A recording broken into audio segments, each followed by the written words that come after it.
You're listening to the Messengers of Hope Mission podcast with your host, Bob Gardner.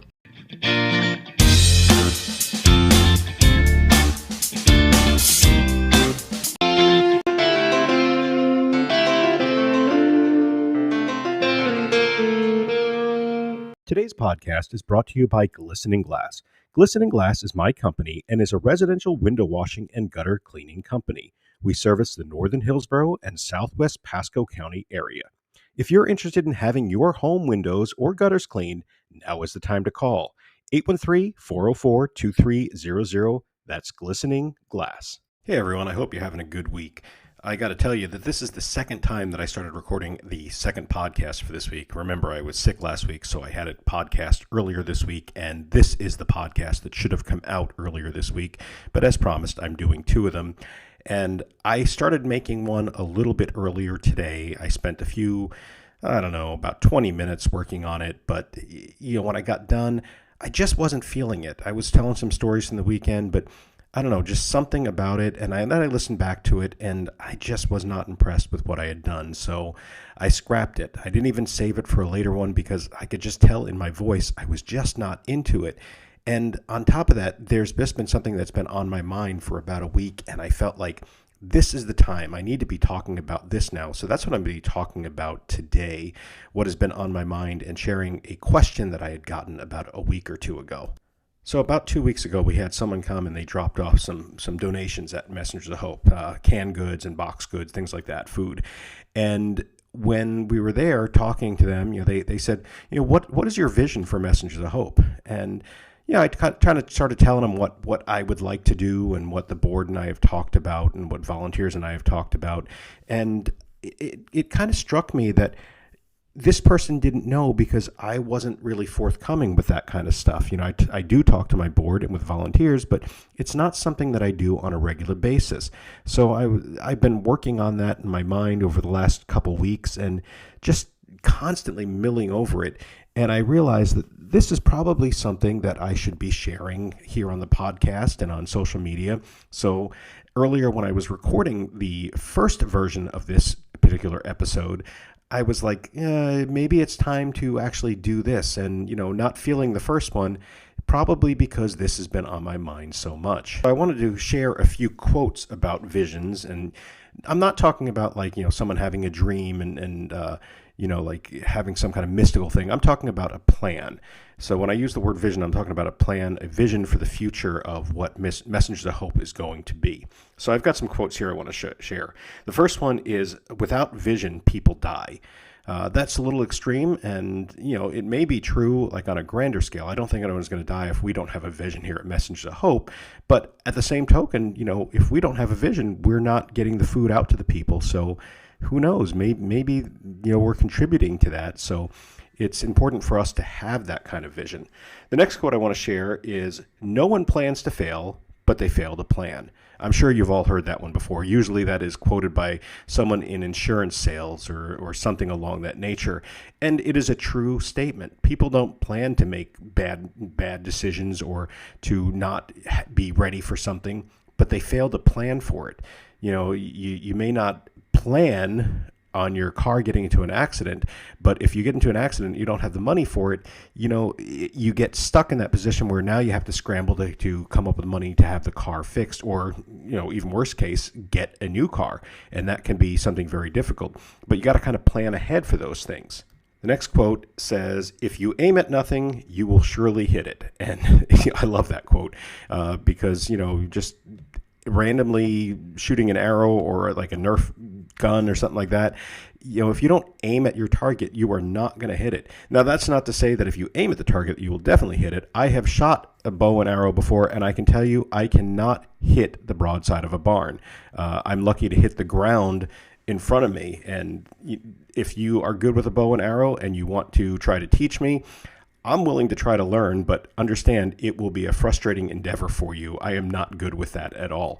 But I can tell you, I have tried to aim and I've missed. And if you're not going to aim at all, you are definitely going to hit nothing. So if you aim at nothing, you will hit it. I really like this next quote. I kind of go back and forth between this and the one after it, which one's my favorite, but these are my last two favorite quotes. I got two more to go. Vision without action is merely a dream. And boy, is that so real. If you're a Christian and you read the book of James, it says that faith without works is dead.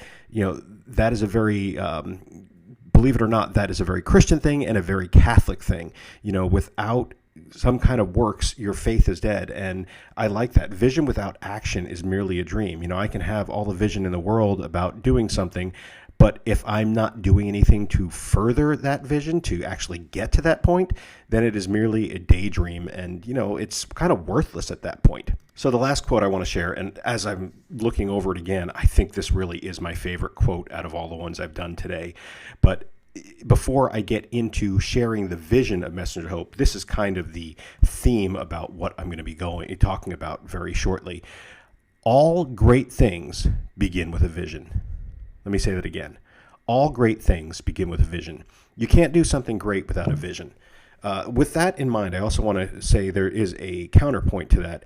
Never miss the opportunity to do something good on the road to do something great. So you may be looking for something great to do. You might have a vision to do something great, but don't miss your opportunity to do something good on that way. So with Messenger Hope, we want to do something great. We want to do something that is going to be profoundly effective for people in need.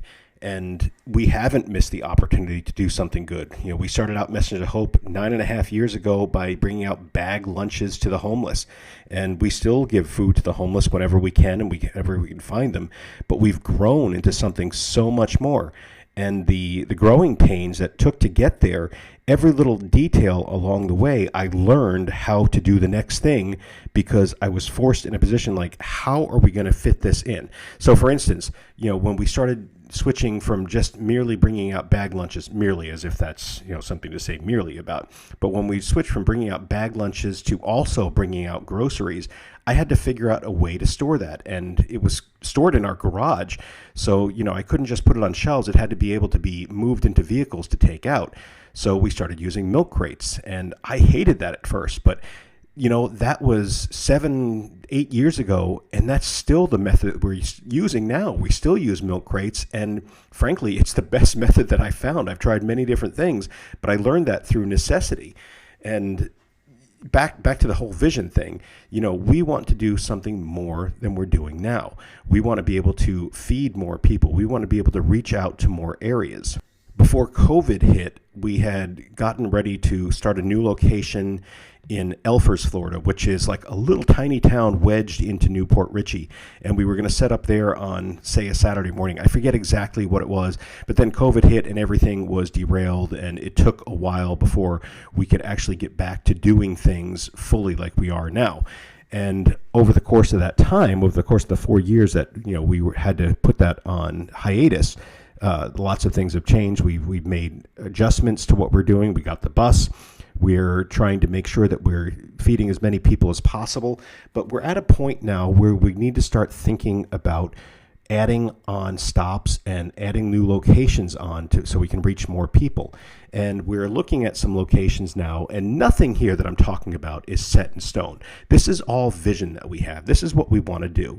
And we would love to be able to get on new stops, something that we can go to maybe on a once-a-month basis, not necessarily on a weekend, preferably on a weekday, and that we could go there and set up and reach more people than what we're doing now. Of course, whenever you have a vision and you have a plan, you need to count the cost of that plan. Well, it's not cheap for us to bring the bus out. It's not cheap for us to have the food, to have volunteers come out. We have to pay for fuel for the bus. We have to pay for insurance for the bus. We need volunteers that can show up. So there's a lot of logistics that go into this, a lot of finances that go into this, and it's not something that we can do just willy-nilly. We can't just say, hey, we're going to start a new stop next week. It takes a lot of planning. Part of that planning is making sure that we have volunteers, but also that myself or Steve, who drives the bus, has the ability to work on the day that we're going to be taking the bus out. I have to work and Steve has to work. We both have our own small business. So if we're not working, we're not making money. So we have to really think about this. Like if we're say going to do like a Monday afternoon, I have to say, well, that's a day that I'm gonna have to give up work, or Steve is gonna have to give up work. Even if it's once a month, that could mean like the difference between meeting our bills that month or not. So we have to consider that. Then we also have to consider our spouses, our family, and what they will be able to allow us to do. If I, again, just using Monday afternoon as an example, I have to sit there and think, okay, well, what if my family needs something on a Monday afternoon? I do a lot of driving for my family. I do the grocery shopping because Brenda has to work crazy long hours. So, I'm the one that needs to do this type of other things, more of the errands and things like that.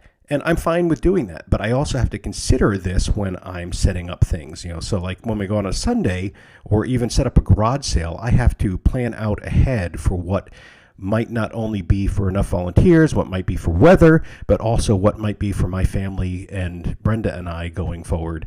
And I can't do it alone. I need like people like Steve that are going to be there the whole time.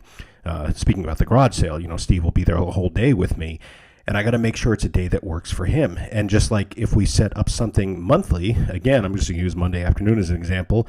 Monday afternoon from 2 to 5, then you have to consider, well, we need to be able to get there and get back. We have to load the bus. So it's like a good 5-6 hour day that we would have to set aside. And that's 5 or 6 hours where we can't work or can't do stuff for our family. So there has to be a lot of planning put into that. I know what you're asking right now. Well, what about volunteers? Yes, we love to have volunteers come, but the thing about a volunteer is they're not required to be there. So I can't have volunteers that, don't show up like because something else came up, like a family function or a game or, their kids' school play. That's fine when that happens, but I need to have volunteers like Steve or myself that are there and committed to being there. Or if we know that we can't be there, then we plan ahead. Steve is very good about telling me when he can't be there, when he has something else scheduled, and he'll tell me like weeks or even months ahead of time. And he does that to make sure that I can get people in place of him and get it covered. So with all of that in mind, the question comes up, what is our vision? Well, our vision for Messengers of Hope is to do more than we're doing now. That's kind of vague. But what we want to do is be able to, and here is my pipe dream vision. And first off, let me say, I believe in pipe dreams. I think that everyone should have achievable goals that are difficult to get, and then pipe dreams, the ones that may or may not ever come true. So achievable goals are the things that we're doing now and maybe adding another stop or two in. Goals that are going to be harder would be goals, something like having a food pantry every single week, having, 3 or 4 times a week, say Monday, Wednesday, Sunday, whatever the case may be. Right now we're doing a total of 5 different locations, 6 different locations rather. And, that's already difficult to do. But if we were, say, to do like 10 locations, which is, I think, a difficult goal to reach, but something that is achievable given enough time and resources. But then with the pipe dream, back to that, I think that everyone should have some kind of pipe dream, something that they know may or may not eventually be achievable. Only people that plan for pipe dreams will ever be ready for a pipe dream, will ever work towards a pipe dream.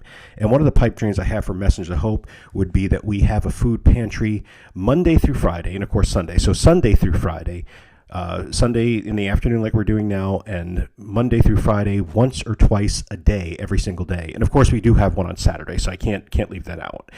Deb, one of my board members, leads that, and that's in Port Richey, so I don't want to leave that one out. But I would love to be able to have a pantry like 5 or 6 days a week, once or twice a day in different locations. And I would love to have it at churches and clubs and businesses, wherever that would let us in. And a part of that would be to be able to get financial support from them as well, because like I said, this is expensive. Now, on top of the vision thing, I do need to share this. So Deb and I sat down a couple weeks ago and we started working out the budget. And I started doing this before, and then I brought Deb in. I told her where I was at and we talked about it. So we were talking about budget. Now, last year, our budget was $84,000, and we came in about $4,000 short. Now, $80,000 is a shoestring budget. I can't even describe how shoestring that was. There were some months we were barely had enough to get through. I mean, literally, we had like $12 or $13 in the account a couple times, and we always were able to draw enough in. We had to cut budget in some places to be able to make it, and thankfully, we did make it. So our budget was $84,000.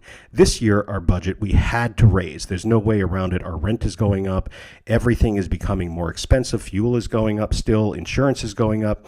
All of our expenses are going up. So we had to realistically raise our budget from $84,000 to $96,000. That's a $12,000 increase, which means we need to have on average of $8,000 coming in a month. Now, I know that seems like a lot, but it's not when you consider the fact that we are a nonprofit that has to pay rent and insurance and fuel and building insurance and renter's insurance and be able to acquire food, be able to pay for the food. Not all the food that we get is free.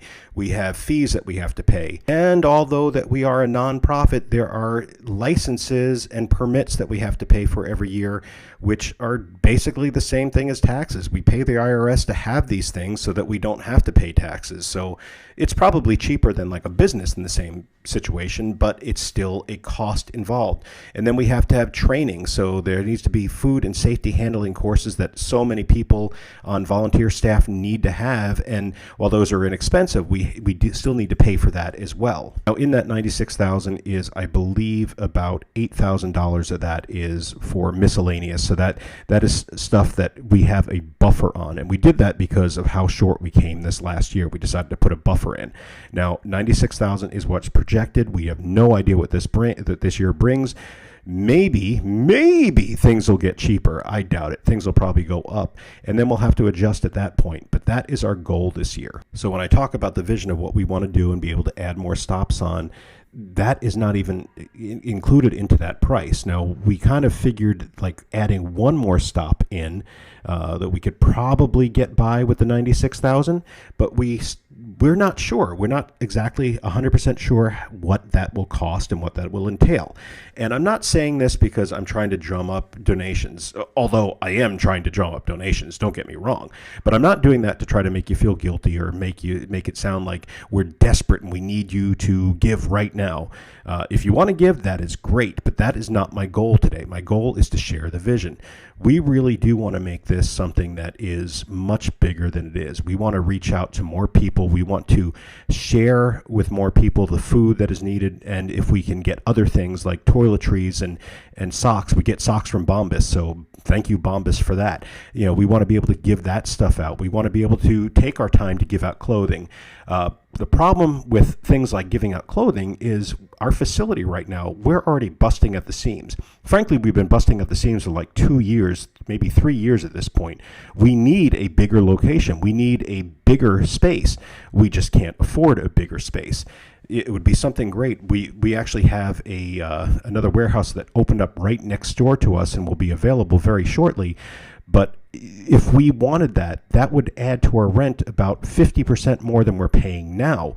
So maybe even more than that, because our landlord gives us a break because we're a nonprofit, and I don't think he would give us a break on a second unit because he could easily rent that out. So again, not that I'm trying to drum up donations right now on this podcast, but if that is something you'd like to help with, we would love to be able to pay the full 12 months rent, and we're thinking probably $14,000, $15,000 to pay for the whole 12 months rent to be able to go to the landlord and say, listen, we want that extra place so that we can store the extra stuff. But I digress. Let me get back to the vision. Another part of the vision that we have is actually having a thrift store. So what would that entail? Well, obviously, we need a location to be able to do that, something that we can set up and keep set up. Right now, we're doing garage sales, and we don't want to continue to do garage sales. We want to do something that is more permanent.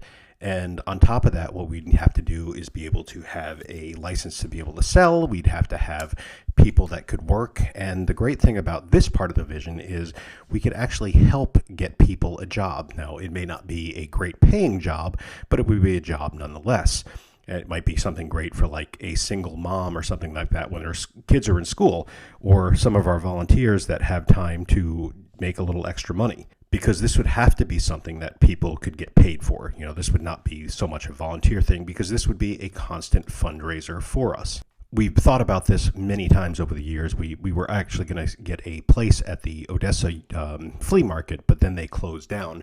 We had gotten notification, and about 2 weeks later they said they were closing down, so we did not get that spot.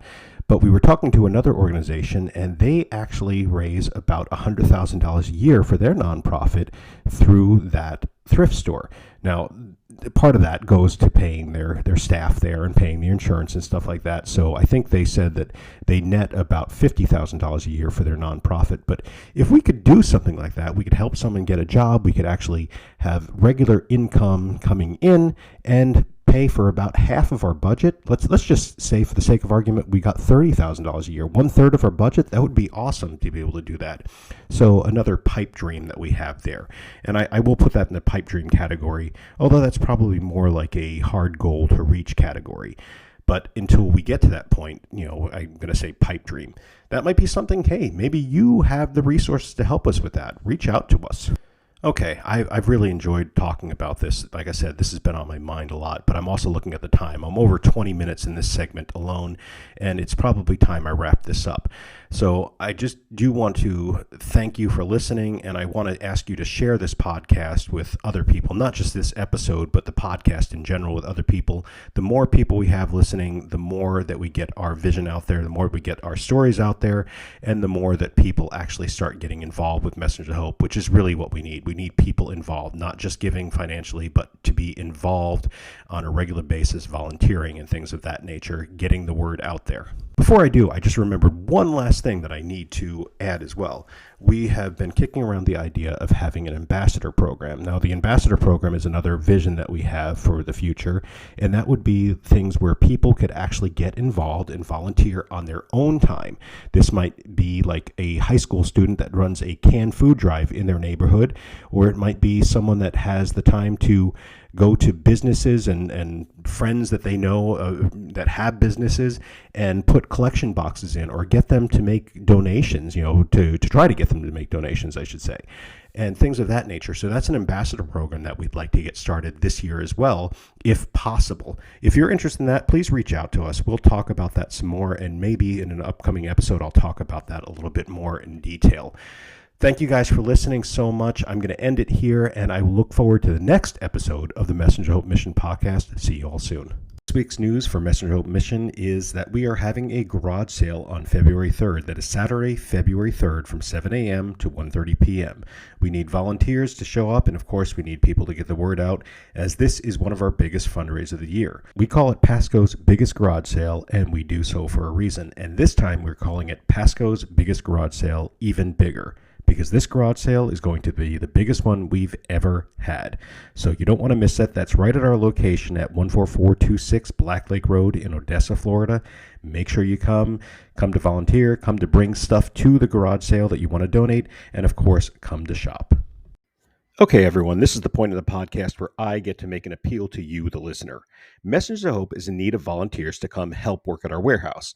We have jobs as easy as sorting food and toiletries, items like light cleaning, all the way up to lifting and stacking of boxes.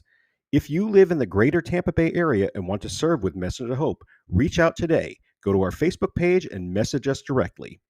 If you're not local or do not have the ability to volunteer at Messengers of Hope Warehouse, you can still make an impact. Messengers of Hope is in need of financial gifts. Donations are tax deductible, as Messengers of Hope is a registered 501c3 nonprofit. You can go to our Facebook page and find an online donation portal, or get the address and mail us a check. Any amount helps more than you may think. We need chest freezers. And when I say chest freezers, I don't mean the upright ones. I actually mean the ones that the lid is on the top of the freezer, and we'd like to have them 14 cubic feet or more. We get a lot of frozen food, and we can fill our freezers very quickly before we have the chance to get it all out. So we do need those freezers. So it doesn't have to be new. It can be a used one. If you have one that you can donate, or you have the ability to get one for Messengers of Hope, please reach out to us on our Facebook page. Just DM us there, and I will get back to you as soon as I can. In keeping in mind with the chest freezers, one thing that we've had as a pipe dream for quite some time is a walk-in freezer. Not just a regular walk-in freezer, but one with a door big enough that we can actually roll a pallet pallet jack and a pallet through the door. We need something like that because we get a lot of stuff at times, and it takes a long time to put it away. But if we're able to roll it into a freezer and work on it in there, the meat and other frozen food stays fresh and safer much longer than if we're, especially in the summertime, out in the heat. So if you have any way of getting us in touch with someone that would be able to help us with a walk-in freezer, or if you are like Jackson Davis and looking for an Eagle Scout project, this is the thing that would really be helpful to Messengers of Hope and to help you get your Eagle Scout project done. Now, out of the ones that I have listed, this one is probably the most important one in the near future, and that is we need a diesel bus mechanic. The difference between a regular mechanic and a diesel mechanic, from what I understand, is very different. It's like the difference between a MacBook and a regular computer that uses Windows.